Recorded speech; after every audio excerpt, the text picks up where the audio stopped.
በባለፈው ቪዲዮ ሙሽራው ለምን አለቀሰ ብላችሁ ብዙዎቻችሁ ጠይቃችኋል። ዛሬ ከጀርባ ያለውን እውነተኛና ልብ የሚነካ ምክንያቶችና ቆየት ያሉ የሰርግ ፕሮግራም ካከናወኑት ውስጥ እጅግ ተወዳጅ የሆኑትንና ለምን እንደሆነ ልዩ ያደረጋቸው ተወዳጅ ያደረጋቸውስ ምንድነው የሚለውን ከፋና ኒድሩ ሲነጻጸር ምን ይመስላል የሚለውን ነገር ይዘንላችሁ መተናል። እንግዲህ በባለፈው ቪዲዮ ሙሽራው ለምን አለቀሰ ወደሚለው ነገር እናልፋለን። የሰው ልጅ ሀዘንም ደስታም ሲገጥመው እንባ አይቀሬ ነው። ይሁንና ግን በእነዚህ ሙሽሮች ላይ የምንመለከተው ልብን የሚነካ ነው። እንደሚታወቀው በሀገራችን አሉ ከምንላቸው አርቲስቶች መካከል የሆነችው ፋና ኒድሩ ስለ ባለቤቷ ይሄ ነው ብላ አውርታ አታውቅም። በሶሻል ሚዲያም አሳይታ አታውቅም። ስርዓቷንና ወጓን በመጠበቅ እዩኝ ሳትል በመጨረሻ ደስታዋንና ባለቤቷን ለህዝቡ ይፋ አድርጋለች። በዚህም ሁሉ ህዝብ ደስተኛ እንደሆነ ሰምተናል። ታዲያ ባለቤቷን ምን አስለቀሰው? ምንድነው ያስለቀሰው ስንል የ10 ዓመታቸውን የፍቅር ቆይታ ሲያስብ በጣም ደስተኛ እንደሆነ በደስታ እንባ እንዳነባም ሰምተናል። ሌላኛው ደግሞ እሱ ባለው በሰርቋ ቀን መጥቶ ማሬ ማሬ የተሰኘው ሙዚቃ ሲጫወቱ ፋናንን ያየባት በዚህ ሙዚቃ ስለሆነ እጅግ ደስ ብሎት በደስታ እንዳነባም ከአንዳንድ መረጃዎች ሰምተናል። እንግዲህ ደግሞ ከ10 ዓመት በኋላ በቬሎ ሲያያትም እንባውን መቆጣጠር እንዳቃተው ሰምተናል። እንግዲህ የሰው ልጅ ከእንኳን 10 ዓመት በፍቅር ቆይቶ የ2 ዓመት 3 ዓመት ሲቆይም ብቻ ሰርግ በጣም የሚያስደስት እንደሆነና በደስታ እንባ እንደሚያነብ ሁላችንም እናውቃለን።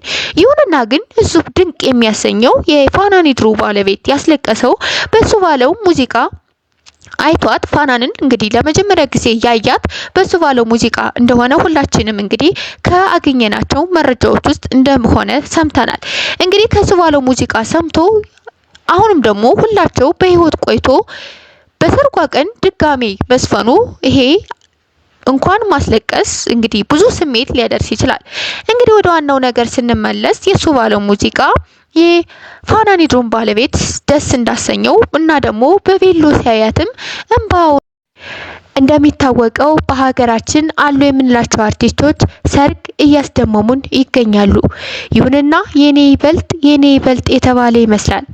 በደረጃ ለማስቀመጥ የሚያስቸግር እንደመሆኑ መጠን ስርዓቱና ውበቱ እጅግ ማራኪ የሆነው የሰርግ ፕሮግራም የማን ነው? አብዛኛዎቹ ትልቁ ዓላማዬ ደስታ ሰርጌ ነው የሚሉ እንዳሉ ሁሉ እውነትም ያስብላል። ለሰው ልጅ ትልቁ ደስታ ሰርግ መሆን አለበት የሚሉም አሉ። እንደዚህም ለመባል ያበቃው ከሁለት አካል ወደ አንድ አካል ስለመሆኑ ነው ሲሉም በብዙዎች ዘንድ መነጋገሪያ ሆኗል። እንግዲህ ስለ ሰርግ ወይም ደግሞ ስለ ጋብቻ ይሄን ያክል ትርጉም ከተሰጠው ምን ያክል ከባድ እንደሆነም ሁላችንም መገንዘብ ያስፈልጋል። እንግዲህ በሀገራችን አሉ የምንላቸው አርቲስቶች ወይም ታዋቂዎች ውስጥ የማን ይበልጣል የሚለውን በዛሬ ቪዲዮ እናያለን። ከነዚህም መካከል በፊልም ዓለምና ተዋናይ የምናውቀው የአርቲስት ሙሉዓለም ጌታቸው የሰርግ ፕሮግራም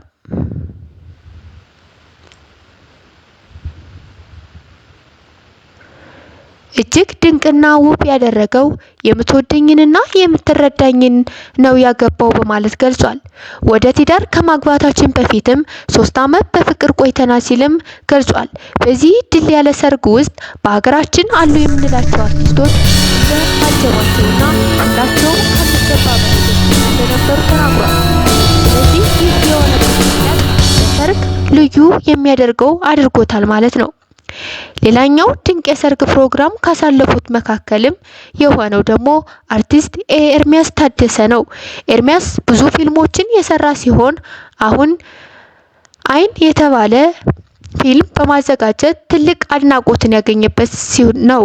በዚህ ውብና ድንቅ ነው ሊባልለት የቻለው በሰርጉ ዕለት እጅግ ድንቅ የሆኑ ታዋቂዎች በመዝሙር አጅበውት ከብዙ አርቲስቶች ተደስተው እንደነበርም የተናገረለት ነው። ይሁንና ግን በጣም በከፍተኛ ደረጃ ልዩ የሰርግ ፕሮግራም ያስባለው በጣም ድንቅና ልዩ ያደረገውም በቤተ ክርስቲያን በመሆኑምና ከዛም ቀጥሎ በዚህም ቦታ እጅግ ተወዳጅ የሆነው ዘማሪ ቴዎድሮስ ተገኝቶ መዝሙር ዘምሮ እንደነበር ተገልጿል። በዚህም ምክንያት አብዛኛዎቹ ድንቅ የሰርግ ሲባልም ተመስክሮለታል።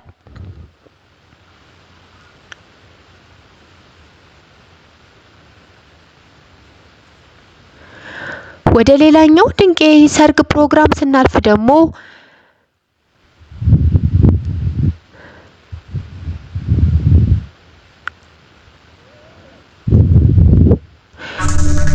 ድንቅና ውብ የሆነው እጹብ ድንቅ የሆነው የፊልም ባለቤት አርቲስት ዳንኤል ተገኘ ነው።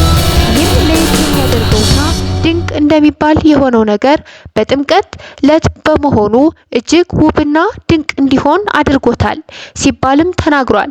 ከዚህም በተጨማሪ በተወዳጅ አርቲስቶችና በታወቀ ሰዎች የተከበበ እንደነበር ተናግሯል።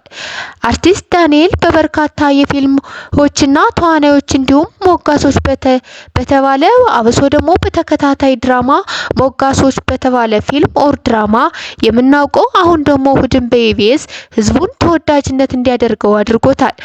በእሁድን በኢቢኤስ በአቅራቢነት የምናውቀው እጅግ ውብና መልካም ሰው በሰዎች ዘንድ ተወዳጅነትን ያተረፈና ለህዝቡ ሩህሩህ ፊት የሚያሳይ አርቲስት ዳንኤል ነው። ከዚህ በላይ ድንቅ ያሰኘው በሸራተን ሆቴል ድንቅ የሆነ የሰርግ ፕሮግራም ልዩ እንደሆነ አድርጎታል። ሌላኛው ደግሞ ልዩ ከምንላቸው ውስጥ የተካተተው የተወዳጇ የመሰረት መብራቴ ነው። እንግዲህ ይቺ ከሰርግም አልፎ በራሷ ስራና የምናውቃት እጅግ የምንወዳት የመሰረት መብራቴ የተዋወቁት እጅግ ከምትወደው ባለቤቷ ጋር በቤተ ክርስቲያን ሲሆን ይህም ውብና ድንቅ እንዲሆን አድርጎላታል። እንግዲህ ከዚህ ከመሰረት መብራቴ የምንረዳው በሰርግ ፕሮግራም ልዩ ነው ከምንላቸው ውስጥ የተመደበችበት ምክንያት ከባለቤቷ ጋር በቤተ ክርስቲያን ተገናኝታ በቤተ ክርስቲያን ቆይታ ከዛም በኋላ በጋብቻ ስነ ስርዓት እንደተደረገላትም ይሄ ልዩ እንዲሆን አድርጎላታል። ወደ ሌላኛው ስናልፍ ደግሞ የፈርሃት የማን ሰርግ ነው። ይሄም ውበቷም እጅግ መነጋገሪያ የሆነችው ፈርሃት የመን በጣም በከፍተኛ ደረጃ የተቀመጠች ናት። ይሄም እንግዲህ የአርቲስት ፈርሃት የማን ልዩ ያደረገባት ምክንያት በውበቷና በትግራይ ልዩ የባህል ፕሮግራም ውስጥ እና በዘመናዊ የሚዜዎች አቀራረብ ልዩ አድርጓታል። በውበቷም መነጋገሪያ የሆነችው ይህም አንዱ ልዩ ያደረገባት ምክንያት ነው ሲሉም ተናግሯል።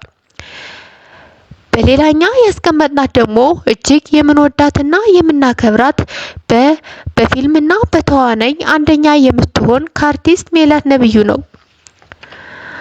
ሜላት ነብዩን ልዩ ያደረጋት ነገርም በብዙዎች ዘንድ ውስጥ አንዷ ስትሆን ተወዳጅ ሚሊዮኔር በማግባቷ ልዩ እንድትሆን አድርጓታል። እንደምናውቀው ሜላት አሁን ካገባችው ባለቤቷ በፊት የአንዲት ሴት ልጅ ስትሆን ይሄም ልዩ አድርጓታል። ምንም ቢሆን ካሁን በፊት ካገባችው በፊት የሴት ልጅ ስትሆን ቢሆንም ግን አሁን ያገባችው የልጅ አባት እንደሆነም ሁለታቸው ተመሳሳይ እሷም አንድ ልጅ እሱም አንድ ልጅ ስላላቸው ተመሳሳይ እንደሆኑ ልዩ አድርጎላቸዋል። ወደ ሌላኛው ስናልፍ ደግሞ እጅግ ተወዳጅ እና አርቲስት ግንባር የሁሉም አርቲስት ግንባር ቀደም የሆነችው ሰላም ተስፋዬ ናት። እንግዲህ ቆየት ያለ የሰርግ ፕሮግራም ቢሆንም ግን ልዩ ያደረጋት ግን እጅግ ውብና የሆነውን የተወዳጁ ሙዚቀኛ ኪሮቤል ተስፋዬን ወንድም የሆነውን አማኑኤል ተስፋዬን ሲሆን ይህም በደማቅ ሰርግ የከበረ ሲሆን በማህበራዊ ሚዲያና በትልቅ ሚዲያዎች መነጋገሪያ ስለነበር ልዩ አድርጎታል። ይሁንና ግን በአሁኑ ሰዓት እንደተለያዩ ተናግሯል። ይሁንና በአሁኑ ሰዓት ቢለያዩም ግን በሰዓቱ በነበረው ደስታና በጋብቻ ስነ ስርዓት ልዩ እንደነበርም በህዝቡ ዘንድ መነጋገሪያ እንደሆነ ተሰምቷል። ወደ ሌላኛው ስንሄድ ደግሞ እጅግ ቀዳሚ ቱጃር የሆነው የሰይፉ ፋንታሁን ነው። ይህም ልዩ ያደረገው በበርካታ አርቲስቶች ደምቆ የታየ ሲሆን እጅግ ተወዳጅ እንዲሆን አድርጎታል። በሳቅና በመልካም ነገር የምናውቀው ሰይፉ ኦኒቬስ የምንለው የሚሰራ እንደሆነም እናውቃለን።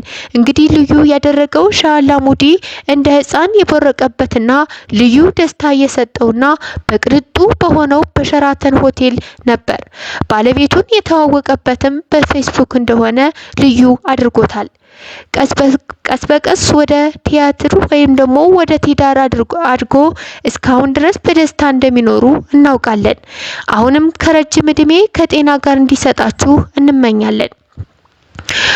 ወደ ሌላኛው ስናልፍ ደግሞ በሚሊዮን የሚቆጠር ወጪ ወጣበት የሰርግ ፕሮግራም የመቅደስ ጸጋዬ ነው። መቅደስ ጸጋዬ እጅግ ትህትና ለሀገሯ ተቆርቋሪ እንደሆነችም ታስታውቃለች። የመቅደስ ጸጋዬ የባህል ልብስም ማንም ያለበሰ እንዳናይ የሚል ትዕዛዝ እንደነበርም በጣም የሚያስገርመው ደግሞ የሁለቱ ጥንዶች የትውልድ ቀናቸው ተመሳሳይ መሆኑ ልዩ አድርጎታል። የለበሰችው ቀሚስም ልዩ ነበር። በጣም በውድ እንደተገዛም ይሄም ደግሞ ልዩ እንዲሆን አድርጓታል። እንግዲህ በመጨረሻ እጅግ ውብና ድንቅ የሆነው በቅርቡ የጋብቻ ስነ ስርዓት ያደረጉት የፋናን ሂድሩ ነው። ይሄም ልዩና ውብ ድንቅ ያደረገው በ10 ዓመት ውስጥ የፍቅር ቆይተው አሁን በስርዓት መጋባታቸውና የጥሎሽ ፕሮግራም ዕለት ለማንኛውም ያልሆነና ለመጀመሪያ ጊዜ የቤት ጥሎሽ ውስጥ በመሰጧቷ ድንቅና ልዩ እንዲሆን አድርጎላታል። እንግዲህ ከነዚህ አርቲስቶች ውስጥ ሁሌም አንድ ቀን የከሌ ይበልጣል ስንል ግን ሁሌም እያደረና በጣም እያማረ እንደሄደ እናውቃለን። እንግዲህ የዛሬ አዲስ ነገር ይሄን ይመስል ነበረ። እንግዲህ ለእናንተ ከነዚህ ሰርጎች ውስጥ የትኛው ይበልጥ ይመስላችኋል? አስተያየታችሁን ኮሜንት ላይ ጻፉልን። በሌላ በአዳዲስ ቪዲዮዎች እስከምንገናኝ ድረስ ሰላም ሁኑ። ቻው ቻው።